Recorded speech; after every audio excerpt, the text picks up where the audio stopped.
payatot, mahina, at bangko. Yan ang pinagdaanan ng ating bida bago ito nagtagumpay. Hindi dinamdam ang mga kritisismo, sa halip ay nagtiis, at ang pagtitiis na ito ay ang mitsa para makapasok sa NBA. Ito ang kwento ni Kelly Olynyk.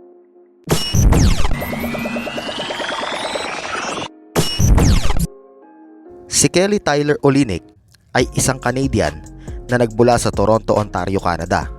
Ipinanganak si Kelly noong April 19, 1991 mula sa pamilyang atleta sa iba't ibang larong pampalakasan. Ang ina ni Kelly na si Arlene Olynyk ay isang women's basketball referee at nagtrabaho noon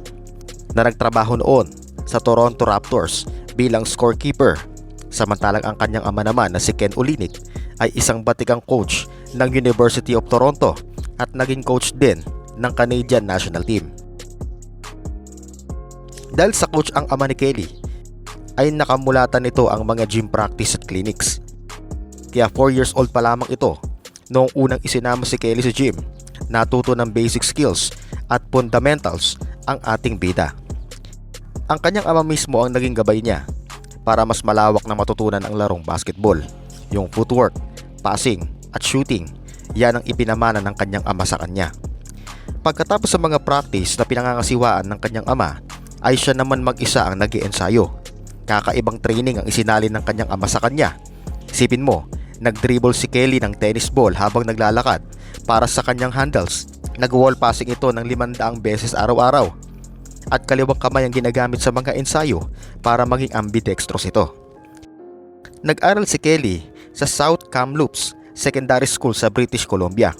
Na-develop bilang point guard si Kelly Olynyk mula noong pumasok siya sa high school from 6'3" hanggang sa umangat ng 6'10" ang height nito noong grade 11. Pinili ni Kelly Olynyk na mag-aral sa Gonzaga University at dito rin ay naglaro siya sa Bulldogs. Si Kelly ay isang backup off the bench noong unang 2 taon nito sa college. Nag-a-average lamang ito ng 12 to 13 minutes per game.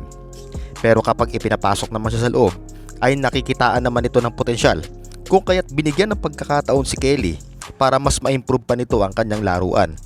Tinanggap ni Kelly yung role bilang red shirt sa Gonzaga. Ibig sabihin, practice player lamang pero hindi ito lalaro sa team. At yan ay deal ng Gonzaga sa kanya. Kumbaga magpapalakas muna at magpapalaki muna ito ng katawan dahil sa napakapayat ni Kelly that time.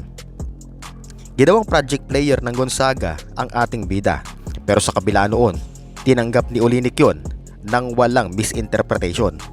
Ibinalik si Kelly sa team noong senior year at lahat ng pagtitiis, pagtsatsaga at pagpapakumbaba na mapagbuti nito ang kanyang karir ay inani niya bandang huli. Ito ang katunayang walang problema na maging late bloomer sa basketball basta't manatiling focus at hindi sumusuko na abutin ang pangarap. Nagkaroon ng magandang performance si Kelly Olynyk sa Gonzaga, averaging 7.8 points per game, 7.3 rebounds per game at 63% sa field. Dahil dyan, napasama ito sa first team All-American sa loob lamang ng 1 taong grind. With the 13th pick in the 2013 NBA draft, the Dallas Mavericks select Kelly Olynyk.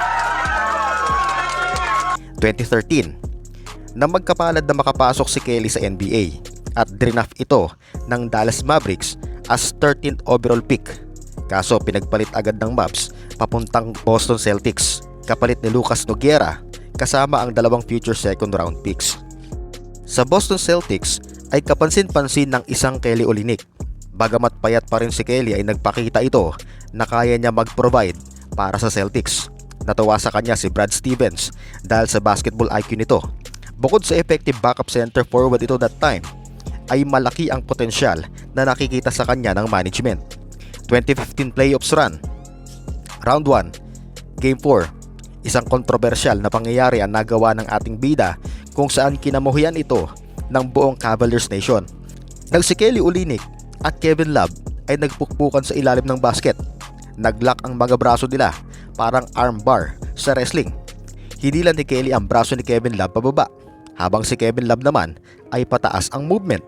Dahil dito na-dislocate ang shoulder ni Kevin Love at dinig na dinig yung pag-pop nun sa broadcast. Tumakbo agad sa locker room si Kevin Love, hawak-hawak ang kanyang braso at hindi na bumalik sa game.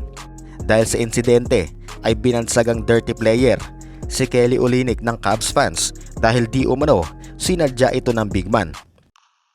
Bagamat ilang taon na rin ang lumipas pagkatapos nun, never nilang batiin ang isa't isa, lalong-lalo na itong si Kevin Love. 2017, kinupkop si Kelly Olynyk ng Miami Heat, 4 years, $50 million contract.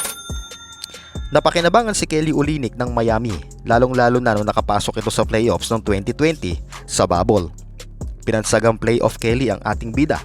Ang pinakamatinding nilaro ni Kelly ay sa finals kontra Lakers nang gumawa ito ng 24 points sa Game 1. March 2021, napuntang Rockets si Kelly at naging scoring machine, averaging 19 points per contest, 8.4 rebounds per game, at 4.1 assists per game.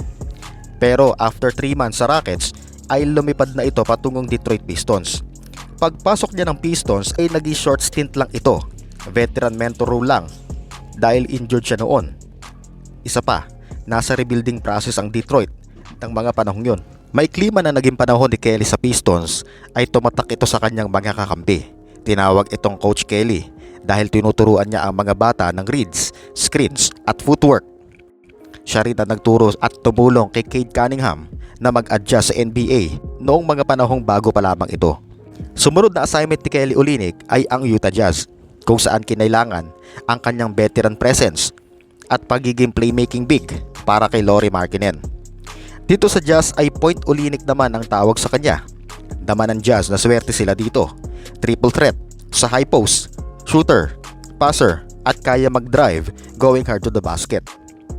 2024 na mag-homecoming si Kelly Olynyk sa Toronto Raptors dahil sa Canadian nga, ito ang ating bida. Sakto ang dating ni Kelly sa Raptors dahil umalis sila si Siakam at OG Anunoby sa Toronto. Napakinabangan din ang veteran role ni Kelly at gaya ng ginagawa niya sa mga past teams ay nagtuturo ito sa mga baguhan kung paano mag-adjust, maglaro ng mahusay at kontrolin ang mental level. Umalis si Kelly sa Raptors dahil ayaw na nitong mag-tank sa kadahilan ng 33 years old na siya noon at nauuhaw na rin sa championship title. Makalipas ang isang taon, lumipat si Kelly Olynyk sa New Orleans Pelicans. Pero hindi pa nagiinit si Olynyk sa Pelicans nang tamaan ito ng injury. 2025, sa rebuilding na ginawa ng San Antonio Spurs, si Kelly ang napapirma ng San Antonio para i-connect sa French phenom na si Victor Wembanyama. Tinawag pa itong Wemby Insurance. Kaya madaling napunta si Kelly sa Spurs ay nagkasama sila noon ni Mitch Johnson sa Boston Celtics. Kumbaga alam ang kaya niyang gawin sa floor. Sa Spurs ay naging mentor ito ni Victor Wembanyama at pinupuna ito kapag may mga maling nagagawa sa kanyang nilalaro.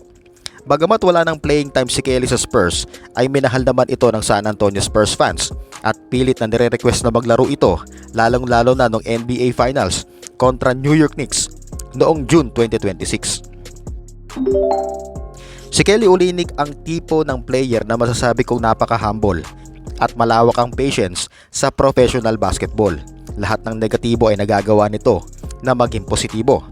Mula sa pagiging payatot, hindi pagpansin sa kanya, ay umani ito ng matinding paghanga mula sa mga nakasaksi sa kanyang mabuting asal.